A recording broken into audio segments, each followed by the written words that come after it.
Luis Hernández Navarro y vamos a estar conversando hoy sobre el Camposanto mexicano. No se vaya, continuamos.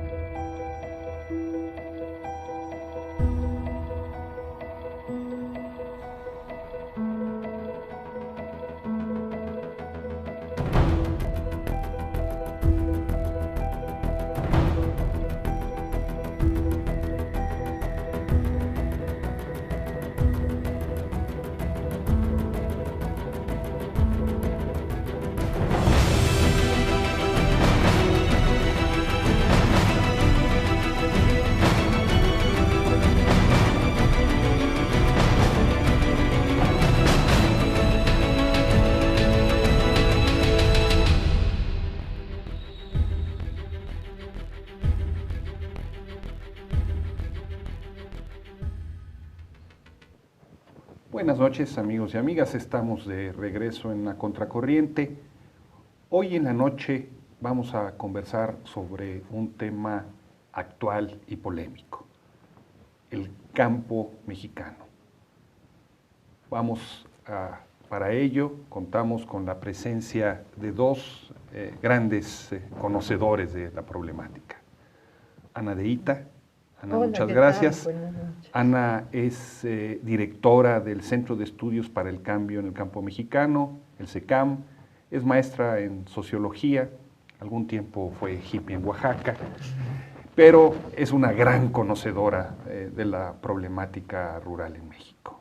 Ana, muchas gracias. No, muchas gracias. Y estamos con el ingeniero Luis Meneses Murillo.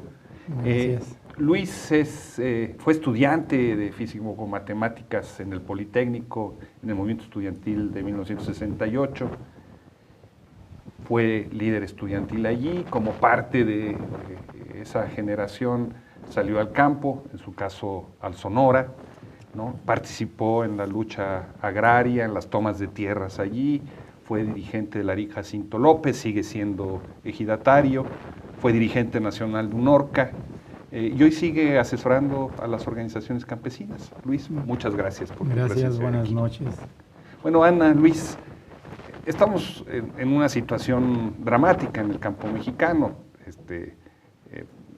Casi se ha convertido en un camposanto, y no lo digo solamente por la enorme cantidad de muertos que aparecen en fosas clandestinas cada día en este país y no se dice nada, o por las trágicas muertes de los migrantes al tratar de cruzar la frontera. Está en discusión el futuro del campo en México, si vamos a mantener la producción rural y no solo de estupefacientes, si vamos a tener un campo con campesinos o sin ellos. Y en ese contexto se ha anunciado una nueva reforma. En este alud de reformas que han seguido al inicio de la administración de Enrique Peña Nieto, ¿no? La energética, la fiscal, etcétera, etcétera, se anuncia hoy una nueva reforma para el campo.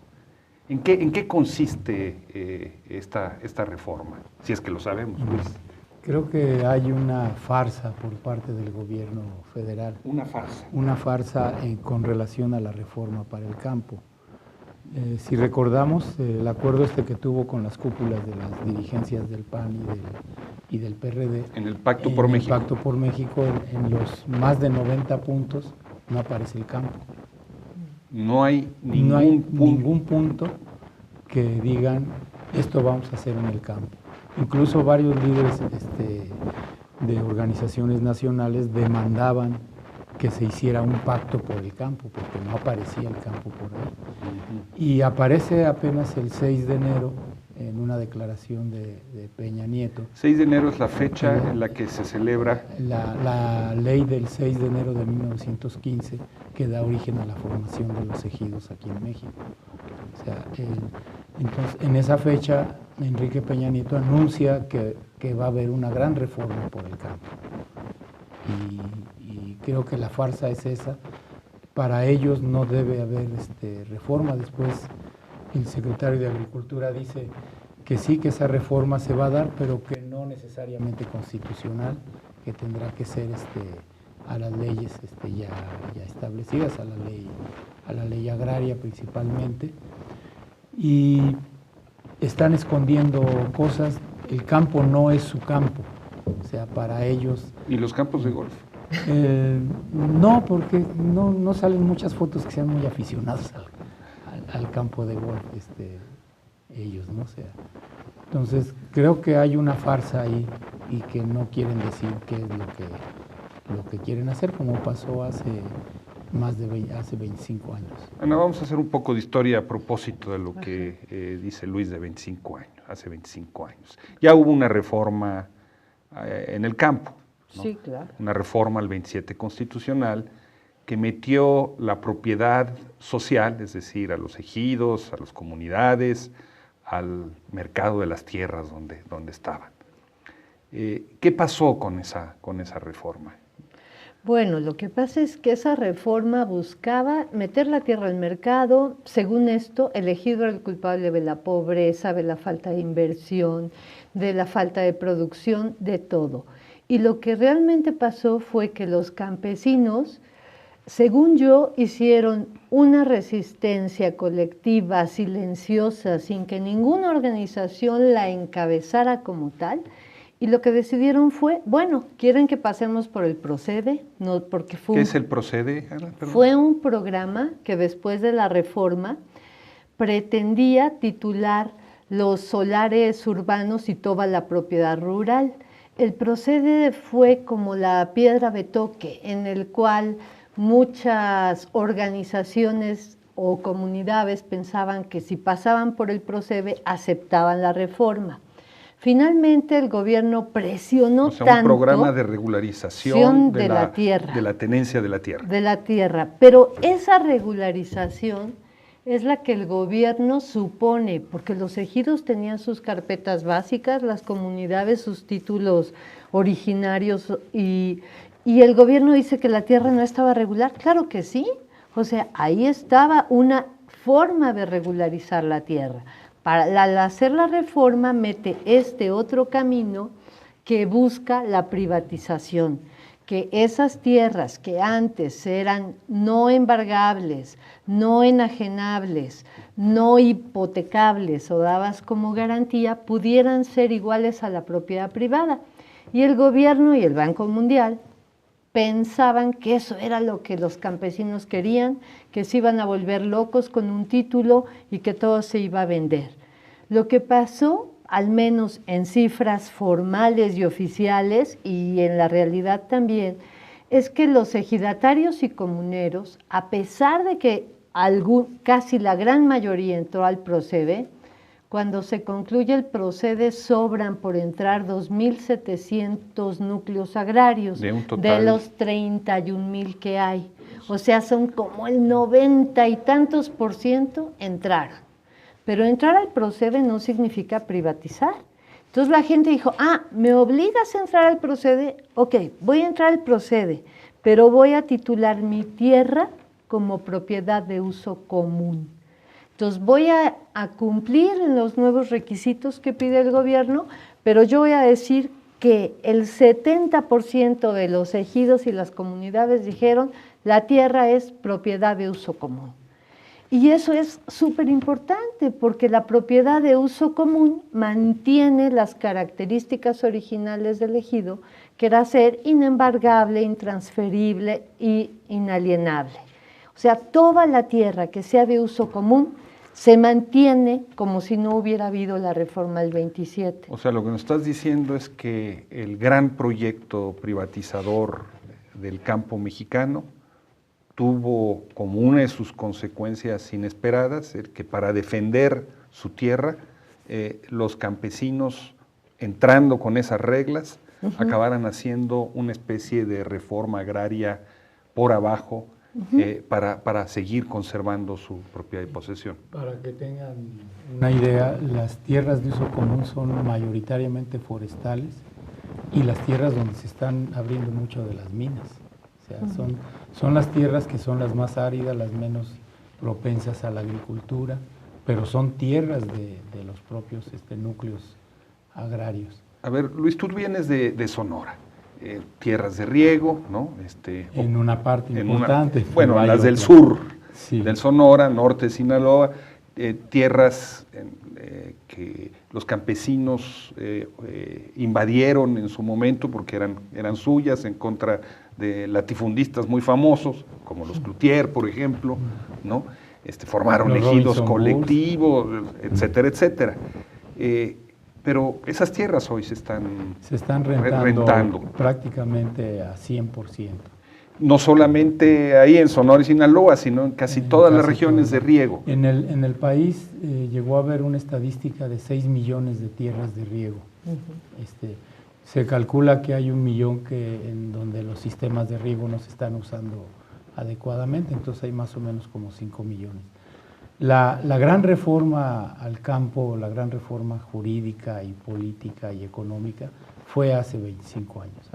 Hace 20 años cuando se establece el Tratado de Libre Comercio, en el 94, y en el 92 se establece la nueva ley agraria. Creo que eso nos lleva llevaba al gobierno a tratar de privatizar la tierra. Alguno de los funcionarios, cuyo nombre no quiero mencionar, no porque no lo deba mencionar, sino porque no lo quiero mencionar, dijo que con esa reforma lo que iba a pasar es que el campo se iba a reducir en número de campesinos, como pasaba en todos los países modernos. O sea, y el hecho es de que hace 25 años en el campo había 28 millones de mexicanos, y el censo del 2010 es que en el campo hay ahora 28 millones de mexicanos. O sea, a pesar de que la decisión expresa era acabar con la población campesina en la sociedad rural, hacerla urbana, se mantiene el número, también, no obstante, la enorme cantidad de campesinos que han salido como migrantes. Pero ¿qué les parece si seguimos conversando de eso después de esta pequeña pausa? No se vayan, sigan con nosotros.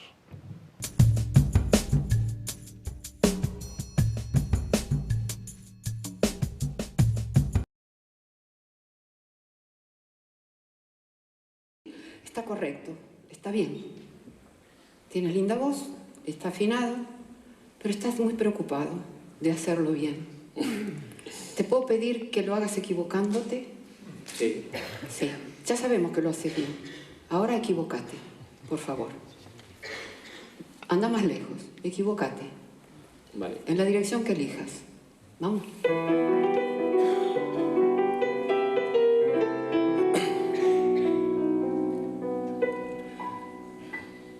Quiero emborrachar mi corazón para pagar un loco amor que más que amor es un sufrir. Y aquí vengo para eso, a borrar antiguos besos en los besos de otras bocas. No cantes, habla. Si su amor fue flor de un día, No cantes, habla. porque causa siempre es No cantes, habla. esta cruel preocupación.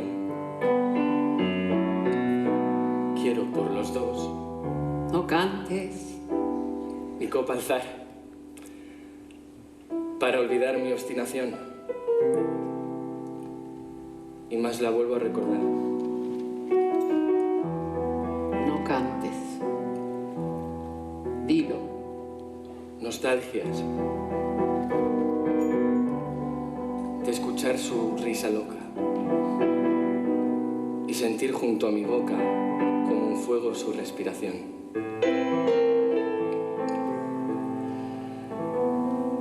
Angustia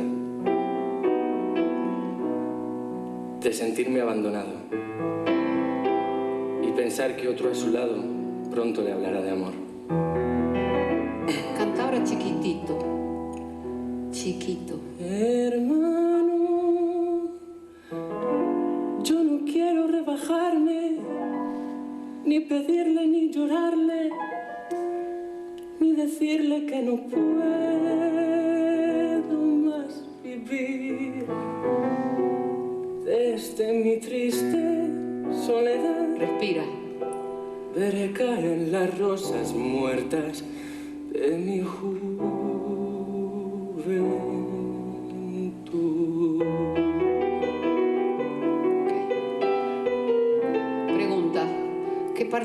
interesante.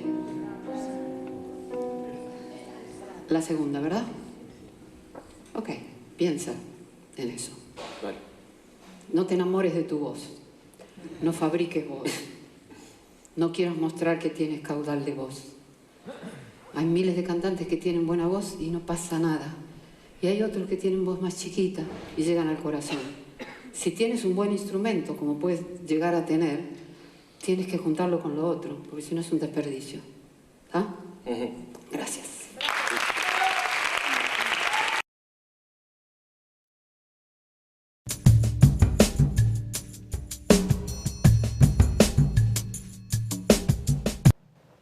Estamos de regreso en la Contracorriente, qué bueno que siguen con nosotros. Estamos conversando con Ana Deita y con Luis Meneses, distinguidos conocedores de la problemática rural, Gracias, aunque Luis. se rían, es absolutamente cierto, llevan toda su vida dedicado a la lucha campesina, y estamos hablando con ellos sobre la anunciada reforma en el campo. Luis Meneses, nos decías antes de irnos a la pausa que era una farsa. Sí. Un gran anuncio que no tiene realmente contenido. Y no tiene contenido no porque no sepan, sino no tiene contenido porque están escondiendo lo que ellos quieren hacer. ¿Qué es lo que quieren hacer? Lo que quieren es agilizar de manera brutal los trámites para privatizar las tierras de uso común y las tierras en general de los ejidos y comunidades. O sea, como está ahora la legislación, esas tierras ejidales y las tierras de uso común necesitan seguir un procedimiento para poder ser vendidas, digamos, Sí. o rentadas. O rentadas. Y quieren cambiar eso. Y el procedimiento es que 3/4 partes de la asamblea ejidal o comunal tendrá que decidir sobre eso según la actual ley agraria. Y que cuando un ejidatario en lo personal quiere vender, tiene derecho de tanto sus familiares más cercanos, su esposa, sus hijos, incluso algunos otros familiares. Pensando que la propiedad no es solamente individual, sino familiar. Si no es familiar y que ellos tengan el derecho de tanto para acceder a la tierra, lo cual puede ser un buen mecanismo que si quieren después platicamos. Pero lo que quieren es reducir de las 3/4 partes de la votación de la asamblea ejidal al 51% de los presentes. Ahorita son las 3/4 partes del total de ejidatarios. O sea que si hay 100 ejidatarios, tiene que ser... Si en un ejido de 100 ejidatarios... 75. Tendrían que ser 75. Pero si ahora? en ese ejido, con la reforma que ellos realmente quieren hacer, se presentaran 51 ejidatarios, pues ya hay mayoría y la asamblea es válida. Entonces, el 50% más uno de esos 51 podrían votar. O sea, 26 ejidatarios De 100, podrían pueden. decidir sobre 74 que no Sí. están en esa Y asamblea. podrían decidir decir, sobre adelante. cientos o miles de hectáreas de bosques, Ajá. de zonas áridas mineras. Se venden, Sí. se rentan. Eso es realmente lo que Esa quieren es hacer. la nuez del asunto. Sí, porque termino con esto, Luis, mira. Ahorita vía concesión, no vía venta ni renta ni nada, vía concesión han concedido el gobierno federal, sin ser de ellos las tierras, porque dijeron que a partir de la ley del 92 ya era de nosotros. O sea, vía concesión han concesionado 1/3 del territorio nacional a empresas mineras canadienses. Y ahora vía concesión van a tener que concesionar la extracción de gas, la extracción de petróleo. Para sacar el petróleo los gringos necesitan la propiedad, o los chinos o los rusos, Los que vengan. los que vengan. O los ingleses. Sí, entonces es por eso es que les urge esa reforma y por eso no la están anunciando así, están anunciando la gran reforma que no pactaron, que no está en el Pacto por México. O sea, Ana, sería una reforma no para producir más alimentos, como se ha dicho. No, es una reforma justo para erradicar a los campesinos, porque yo creo que en el mundo no hay, o hay muy pocos países que tengan la mitad de su territorio en manos de los campesinos indígenas a través de ser ejido y comunidad. Eso es lo que sucede en México. Eso ocurre aún ahora, O sea, en después esos de la 2.000 reforma de 90. En esos, los 2 millones de kilómetros cuadrados. que 102 son de campesinos e indígenas, de comunidades agrarias y ejidos. que tienen la propiedad o la posesión. Tienen la propiedad de la tierra, sí. Entonces, en este país el Banco Mundial estaba muy preocupado porque es el creador intelectual también, junto con los diseñadores nacionales, de la reforma del 27. Y en el 2001 estaba realmente preocupado porque la tierra no se vendía como ellos habían querido con la reforma del 27. Entonces ellos dicen... Perdón, en el 2001 el Banco Mundial reconoce que la reforma agraria no está funcionando. Aquella que Del hizo 92. Carlos Salinas de Gortari, no sé si era el funcionario que no quería mencionar, Luis Menéndez. No era Luis Telles. El que ahora dirige la Bolsa de Valores, pero bueno, ellos reconocen que es un fracaso. Sí, y que ellos tienen 3 objetivos para el campo. Uno es las tierras productivas, como donde está Luis, donde es ejidatario de Sonora, Sinaloa, las tierras de riego, esas tienen que entrar al mercado, comprarse por la gran empresa agrícola capitalista o las transnacionales o lo que quieras, porque ellos son los que deben producir y por eso a todos los campesinos medios son los más golpeados durante estos años, porque esas tierras sí las quieren comprar o rentar o lo que quieran para producir, pero ya no van a producir los campesinos, producirán otros. Una agricultura sin campesinos. Sin campesinos, empresarial y transnacional. Sin campesinos dueños, con campesinos trabajando. O sea, con jornaleros. Sí, con jornaleros. De preferencia sin sindicatos, sin contratos, etcétera. Sí, ya no existen, los nuevos que se organicen ya no pueden hacer sindicatos. Ya se trabaja por horas, ¿no? Según la nueva ley. Otro pedazo de tierras que según el Banco Mundial, y bueno, ¿y esos para qué sirven? Los que tienen bosques, sierras, en donde están básicamente los pueblos indígenas, bueno, esos tienen que servir para programas ambientales. Entonces, a esos también les estorba la gente, a ellos los quieren o como guardabosques o que se vayan y que dejen que todo esto sea reservas de la biosfera, áreas protegidas, y por eso están impulsando ahí pagos de servicios ambientales y con los nuevos mecanismos contra la crisis climática, como los programas de RED, que es reducción de emisiones por deforestación y degradación, esos bosques, el país reciba los recursos que va a haber de las instituciones multilaterales y otros países.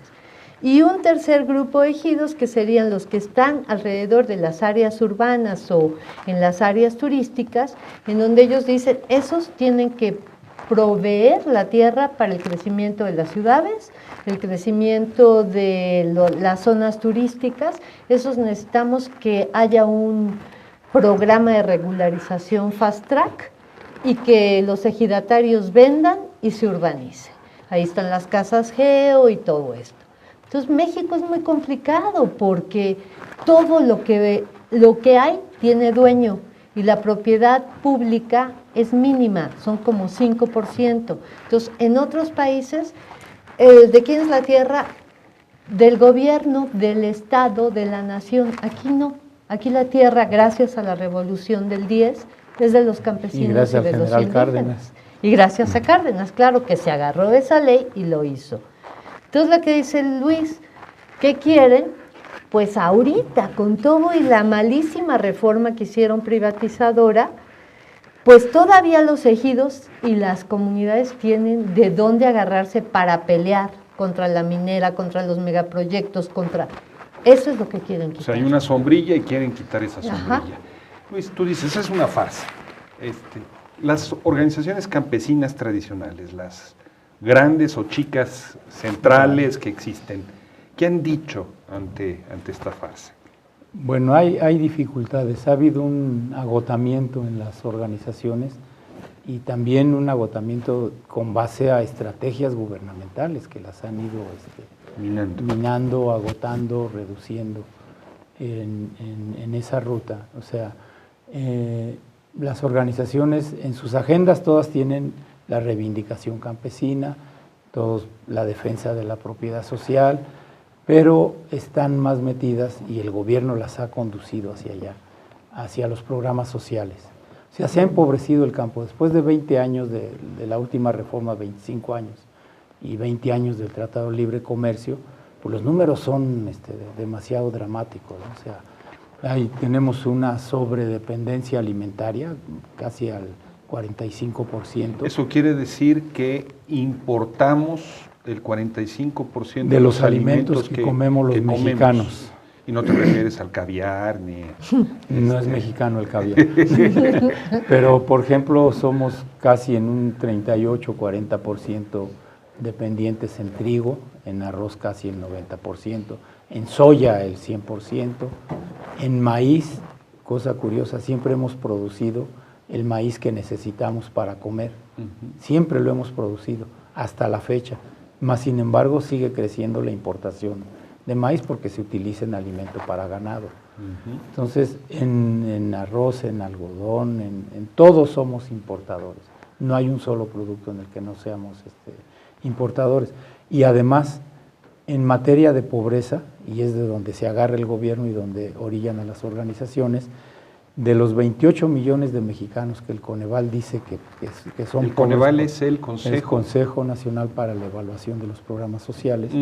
El 28, dice que el 28% de los mexicanos son pobres por alimentación, o sea, que tienen carencia alimentaria. Y de ellos, 28 millones, de ellos 20 millones viven en el campo.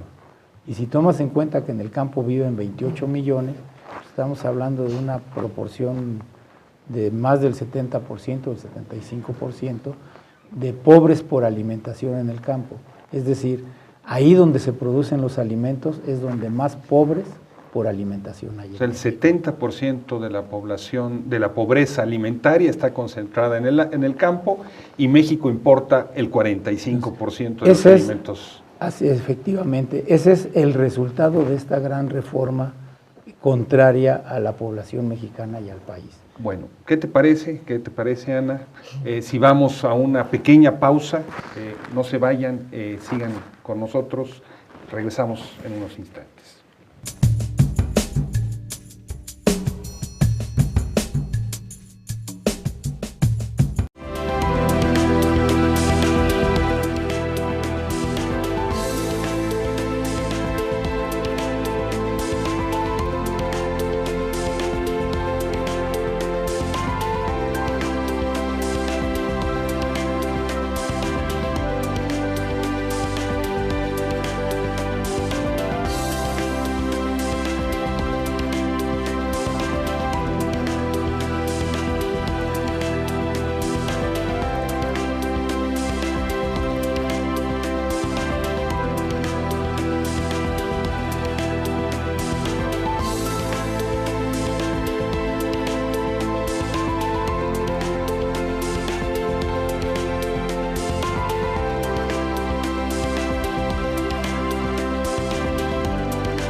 La alternativa al neoliberalismo se llama conciencia.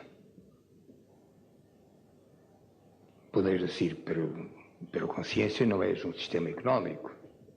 No, no es un sistema económico. Conciencia no es la organización del mercado. Yo digo, tampoco lo es. No, conciencia no es eso. Y no es un régimen político nuevo, no, no es eso, no lo es. Pero es algo más que todo eso. Es la conciencia que hay que tener contra todo y contra todos los que precisamente entiendan que lo que no hay que tener es conciencia.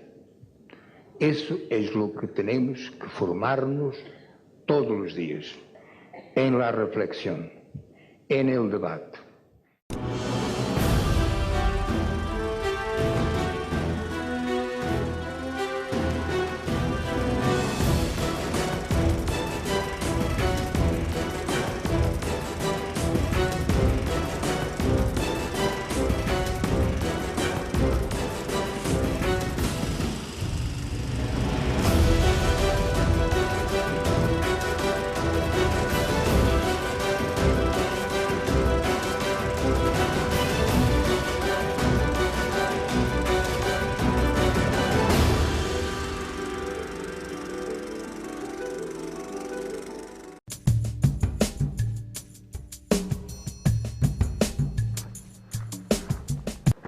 Estamos de regreso en La Contracorriente. Qué bueno que siguen ustedes con nosotros. Estamos conversando con Luis Meneses y con Ana Deita y nos están describiendo un panorama dramático en el campo mexicano. Realmente el campo es un camposanto, no estamos exagerando al inicio del programa. Ana, Luis nos hacía, antes de irnos al corte, una reflexión sobre la enorme dependencia alimentaria que se ha creado. ¿Qué papel, qué relación hay entre esta dependencia y las grandes compañías agroalimentarias transnacionales? El Tratado de Libre Comercio se negoció básicamente para favorecer a las transnacionales. Entonces, el papel que cumplía antes del tratado y de las reformas el Estado, lo pasaron a ocupar las transnacionales, porque el Estado dijo que él se reducía, que no le interesaba el negocio y se las dejó. Entonces, estas transnacionales han vivido una época de gloria porque les redujeron los impuestos que tenían que pagar si importaban comida, les aumentaron los subsidios a la comercialización y, por ejemplo, en el caso del maíz, la comercialización, la distribución, la industrialización del maíz la controlan las transnacionales y se unen como si fueran cárteles. Por ejemplo, están Maseca, Cargill, ADM, que es Archer Daniels Midland, Minsa, Arancia, Corn Products International. Ellas casi controlan el 100% de la comercialización del maíz. A ellas el gobierno les da los subsidios para la comercialización porque ni siquiera invierten su dinero. El gobierno les paga porque ellas comercialicen. Ellas son las principales importadoras de maíz a México proveniente de Estados Unidos, porque ellas controlan la exportación en Estados Unidos también. Están vinculadas a las compañías semilleras, como por ejemplo a Monsanto o a Dreyfus. También están vinculadas a las fabricantes de alimentos balanceados, como Purina, Anderson Clayton. Y bueno, estas importaciones de maíz crecieron, por decir algo, de un año al otro. De 95 a 96 se dispararon y fue para favorecer a los fabricantes de alimento balanceado y también a los nuevos ganaderos, porque ahí hubo una reconversión productiva en el ganado. Entonces ahora toda la fabricación de pollo, toda la fabricación de puerco.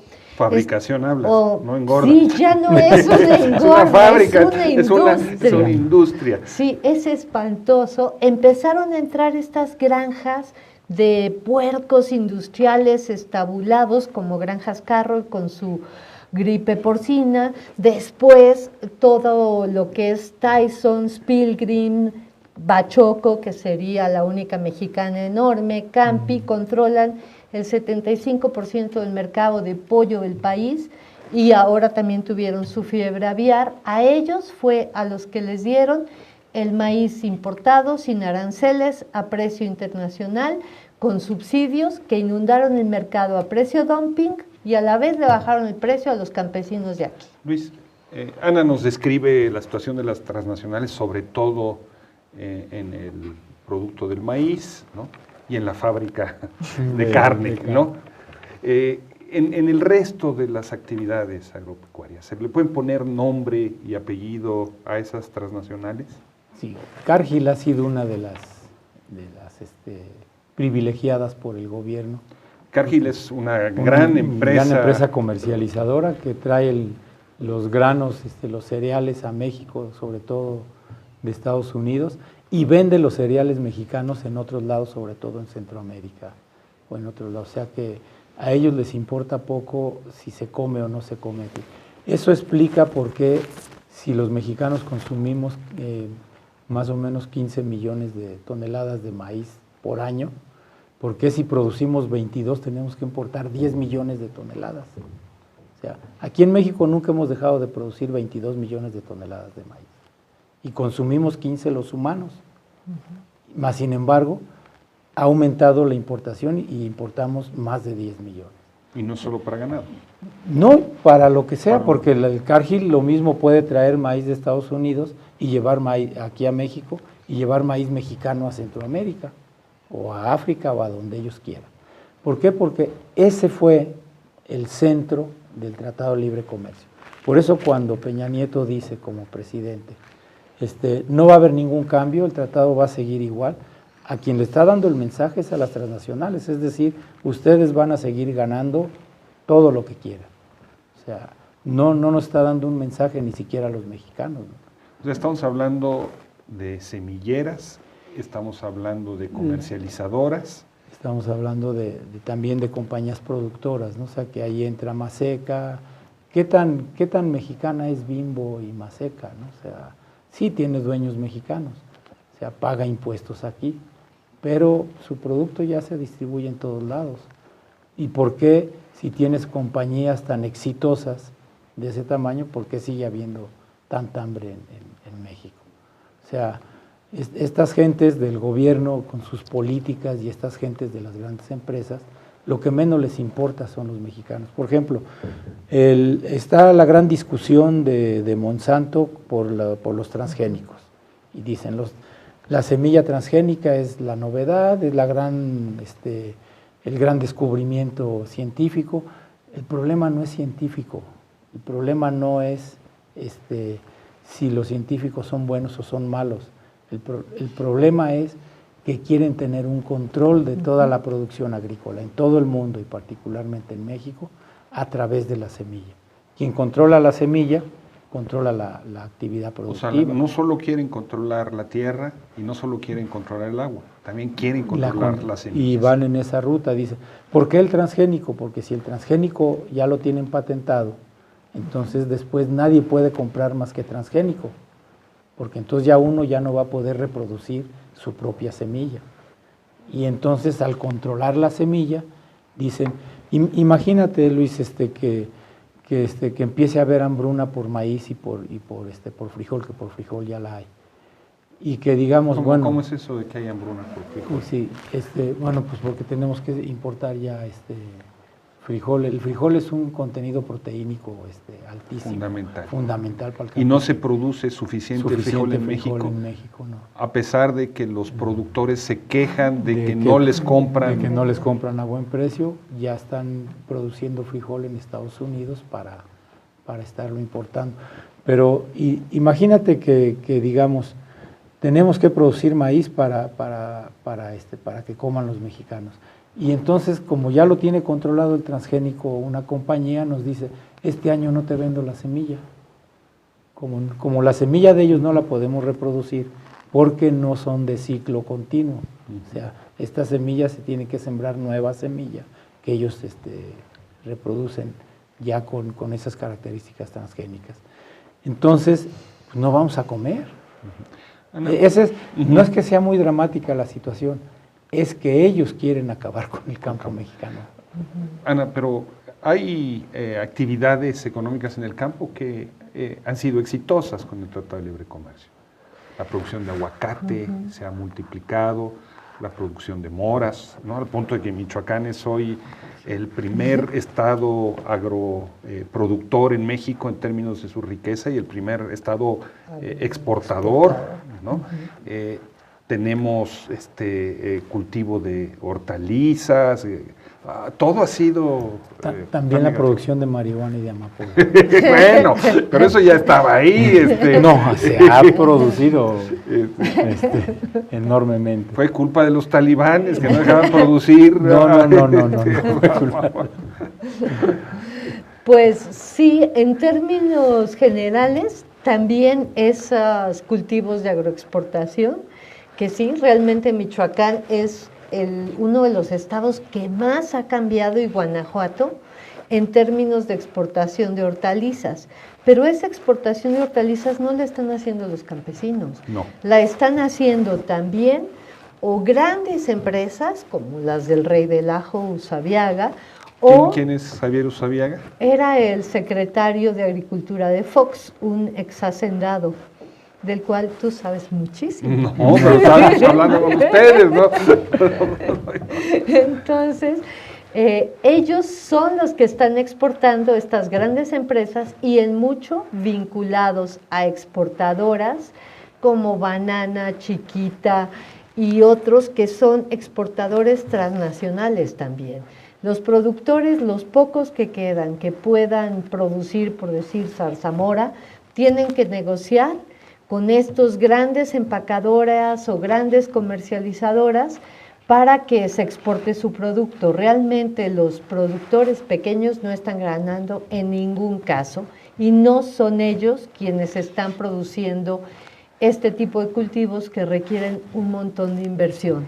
Entonces, en mucho, ese tipo de cultivos sirve para que se les rente la tierra o para que lo produzcan otros agentes que no son exactamente los campesinos. Mira, Luis, cuando se empezó el Tratado de Libre Comercio había 4,5 millones de unidades productivas rurales.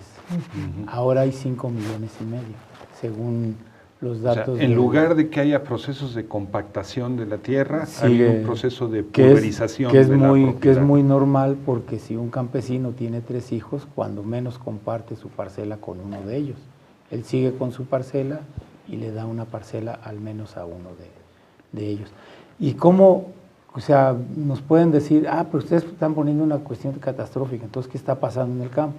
Bueno, está pasando que estas unidades, estas pequeñas unidades, más o menos el 80%, según el maestro Héctor Robles, es de menos de 5 hectáreas, o sea, son parcelas chicas. Muchos de ellos se asocian como productos comerciales a empresas, o sea, se asocian, no es que sean sus socios, sino asocian su actividad productiva en pequeño con un ingenio azucarero, con un gran productor de azúcar, o incluso en cereales, dicen, bueno, pues le voy a trabajar a la Bimbo y le está produciendo a la Bimbo desde la parcela chica.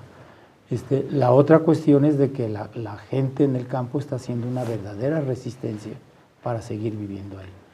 ¿Qué les parece si vamos a una pequeña pausa y al regresar hablamos de la naturaleza de esa resistencia y de la extensión de esa resistencia de la gente en el campo? No se vayan, sigan con nosotros. Y ya no sé.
En la ciudad de Salvador Bahía, Brasil, hay un antiguo cine abandonado, el Cine Roma.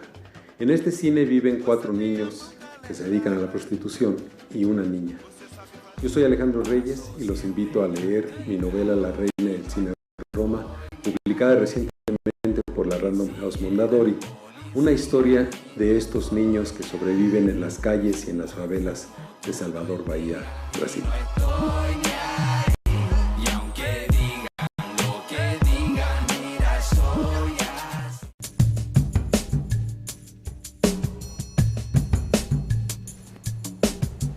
Estamos de regreso en la Contracorriente. Qué bueno que siguen con nosotros. Estamos conversando con Luis Meneses, Ana Deita, sobre la dramática situación del campo mexicano, la devastación que hay sobre el conjunto de la sociedad rural. Antes de irnos al corte, Luis, nos hablabas de que hay una resistencia por parte de este mundo rural. ¿Qué características tiene esa resistencia? Una que se da de manera local y a veces regional. Un ejemplo de lo regional, los indígenas de Chiapas se han organizado vía las organizaciones del EZLN en sus grupos y producen alimentos para ellos. Y aparte de que le entran al café, pero con los precios tan de vaivén que hay de café cada tantos años, pues ellos han decidido también sembrar maíz. Pero nos vamos a Sonora y hay grupos todavía de ejidatarios que están tratando de recuperar sus parcelas y algunos han ido recuperando algo y siguen sembrando maíz y siguen sembrando frijol en las zonas de riego y siguen estando en circuitos comerciales. O campesinos también como los de Guasave, que están siguen sembrando trigo y siguen sembrando maíz, tienen una gasolinera y siguen resistiendo. O campesinos como los de Costa Grande, ahí en Atoyac, ahí en la propia coalición de ejidos, que siguen tendiendo su empresa de café, que producen miel, que siguen reuniéndose cada mes ahí con un viejo dirigente, Soelio Jaimes. Digo viejo dirigente y es un poco más joven que yo. Pero ya tiene muchos años. Sí, pero tiene muchos años. Moviendo el abanico. O los desaparecido político, torturado. Desaparecido político cuando era menor de edad. Entonces, o los de Chilapa que tienen una experiencia ambiental y que siguen trabajando, los del norte de Hidalgo, allí en la Huasteca Hidalguense, también Macario Hernández, ya ves que los Hernández no aparecen en la zona de la Huasteca, no, o sea, no hay más que Hernández, y él todavía trabajando en más de 30 comunidades, empecinados en sembrar maíz, quieren sembrar naranja para ver si entran al comercio, pero no hay nadie que los apoye para la naranja. Describí de la organización de UNORCA de experiencias que yo... O sea, tú dices, por un lado está la producción de autoconsumo, la revaloración del maíz y del frijol. Ana, ¿tú qué experiencias has visto de resistencia? Bueno, yo quiero hablar de las experiencias más generales que a lo mejor sí las puedes ver en las comunidades, pero en todas. O sea, si nos vemos, podemos ver que de las unidades de producción del 91 al 2007, las que más han resistido, los que producen más maíz, a pesar de las reformas, son los campesinos pequeños de temporal. O sea, 20 millones casi, 20 millones los produce la agricultura campesina de temporal. 5 millones los produce la agricultura industrial de riego. Entonces, si esos campesinos no continuaran produciendo, aquí habría mucho más dependencia de las importaciones. Por otro lado, la agricultura campesina y los pequeñitos, los de menos de 5 hectáreas, ellos producen 8 millones de toneladas de maíz que ni siquiera van al mercado. Son para el consumo de la familia y de los animales de la familia. ¿Quién va a alimentar o quién va a proveer esos 8 millones de toneladas si esos campesinos no lo produjeran? Esos mismos campesinos pequeñitos de menos de 5 hectáreas son como 4,5 millones de unidades y ocupan a otros 3 más, o sea, 8 millones de la familia campesina se dedica a producir para el autoconsumo suyo, de sus animales, de su familia. Todo eso el gobierno nunca lo ha revalorado, o sea, tratan de golpearlos para que se vayan. Dicen que son pobres, que desaparezcan, que se vayan de migrantes o a ver qué hacen. O a las ciudades. Y son los que nos están deteniendo de caer en un mundo mucho más difícil, en donde las transnacionales controlen todo y que estemos a merced de la agricultura industrial. Y la agricultura industrial de 91 a 2007 ha tenido muchos más vaivenes, ha sido mucho, le pega más la crisis porque está buscando la ganancia, se cambia de un sector a otro. Eso no te puede garantizar una soberanía alimentaria ni los alimentos de este país. Luis, Ana hablaba hace un momento de que se trata de sacar a los campesinos, ¿no? Y vemos que hay una migración que alcanzó casi 500,000 de personas al año, por ejemplo, en tiempos de Vicente Fox, y un papel fundamental en las remesas hacia de los paisanos. Estamos hablando de 22,000 millones de dólares al año. ¿Esas remesas siguen siendo, en tu lógica, importantes para mantener la vida rural campesina? Sí, los campesinos se siguen reproduciendo y mandan a sus hijos a Estados Unidos. Igual que los grandes empresarios. Mandan a sus hijos a Haití o a Caltech, ¿no? O sea, unos los mandan a la Civil League y ellas los mandan también a Estados Unidos para trabajar. Pero a trabajar y es una gran derrama que hacen los propios campesinos de cómo resuelven sus propios problemas. Las políticas del gobierno, o sea, del gobierno federal, que es el más responsable, son contraproducentes en esta materia del campo.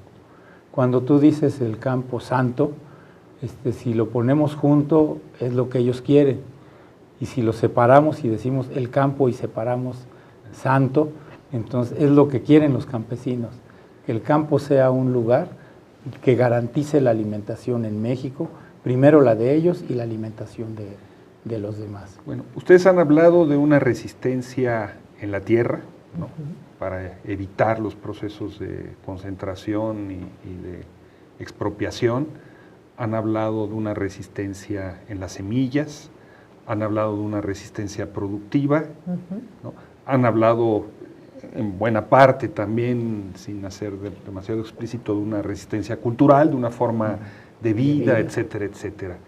¿Qué hay de la resistencia de los territorios? Bueno, muchos dicen o algunas organizaciones dicen que el campo está abandonado. Nada más falso. Está abandonado quizá porque no reciben los subsidios los campesinos que los deberían recibir y los reciben las transnacionales. Cuando hablas de abandonar, estás hablando en relación a las políticas gubernamentales. Pero el campo no está abandonado, el campo está acosado. En este momento, todos los agentes se han dado cuenta de que eso, que era lo que sobraba, que era el campo, lo que no tenía valor, tiene muchísimo valor. Y ahí están las mineras, las embotelladoras de agua, los megaproyectos, todo lo que has estudiado sobre acoso de los recursos naturales, está ahí en el campo y hay muchísimos agentes que lo quieren y que lo quieren controlar. Entonces, una gran resistencia es la que está haciendo la gente, los campesinos y en este país los ejidatarios y comuneros, por impedir que se metan a sus territorios esos agentes externos. Porque desde mi punto de vista eso tiene una lógica histórica. La comunidad y el ejido es lo que quedó después de la colonia. El papel de la asamblea por eso es tan importante, porque es una forma de autogobierno que incluye a la comunidad y por eso la demanda es la autonomía. Entonces, a contracorriente, ahora sí, por comercial. Ahora sí, el gobierno a contracorriente de la demanda de los pueblos, él quiere la injerencia de todos los actores externos que buscan meter el capital para hacer capitalismo por despojo, en los territorios indígenas y campesinos. Y la gente, antes que todo, ha resistido a eso. Uno, titulando su tierra como propiedad de uso común. Si vemos el mapa, en donde menos la gente participó en el PROCEBE son todas las regiones indígenas. Es como una propuesta indígena, es controlemos el territorio, que es lo único que nos dejaron, y sobre él podemos construir la autonomía. Yo pienso que el papel de las organizaciones campesinas nacionales, regionales, siguen locales, existiendo. Siguen existiendo. Nunca ha desaparecido una organización campesina en México. Solo se reparte, solo se divide. Solo se divide y se reproduce, pero nunca ha desaparecido ninguna de ellas hasta la fecha. Pero el gran papel de estas organizaciones nacionales, regionales, locales, es volver a reproducir la vida campesina desde la base campesina, desde la propia familia campesina, desde los pueblos. O sea, la defensa del territorio pasa por la defensa de la propiedad social y por la defensa de la economía social. Entonces, desde ahí tiene que venir, y eso es lo que están haciendo los campesinos con o sin organizaciones a su lado. Todos lo están haciendo de esa. Ustedes, ya para terminar, estamos en el tramo final de este programa. Ustedes describían una situación en donde los recursos destinados hacia el campo son capturados, son secuestrados por las grandes empresas y por funcionarios intermedios. Y por funcionarios intermedios que hacen su fortuna. El campo puede sobrevivir sin los campesinos. Y la agricultura campesina, ¿puede sobrevivir sin esos recursos? Ha sobrevivido sin esos recursos. Entonces, obviamente en mayores condiciones de deterioro, pero es una obligación del gobierno destinar esos recursos. O sea, bastará con las cocinas que están promoviendo desde la CDSO y desde agricultura. No, lo que se necesita es reproducir la producción de alimentos, organizar al campo para producir sus alimentos y apoyarlo. Hay que abrir más tierras de cultivo, hay que abrir más distritos de riego, poner a 100% estos distritos en pequeñas, que agrupen a pequeñas unidades. Hay que reproducir el bosque, o sea, no estar pensando en cuando se deteriora. Hay que reorganizar todo el campo. Por eso el papel ahí no es del gobierno, o sea, el papel es de las organizaciones campesinas y de las nuevas organizaciones que están creando los propios campesinos.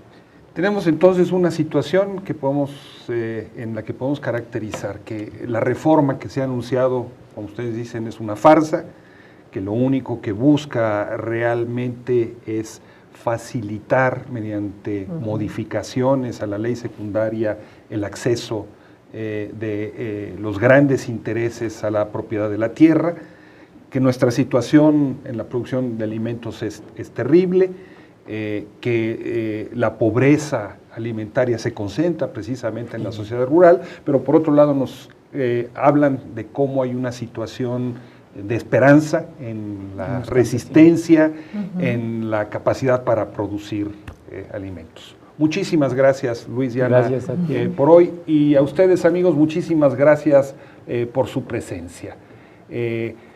A continuación, lo que Rompeviento se llevó, el interesantísimo programa sobre cine, donde va usted a escuchar las atinadas y oportunas recomendaciones y comentarios de Jesús Taylor. No se vaya, siga con nosotros en Rompeviento TV.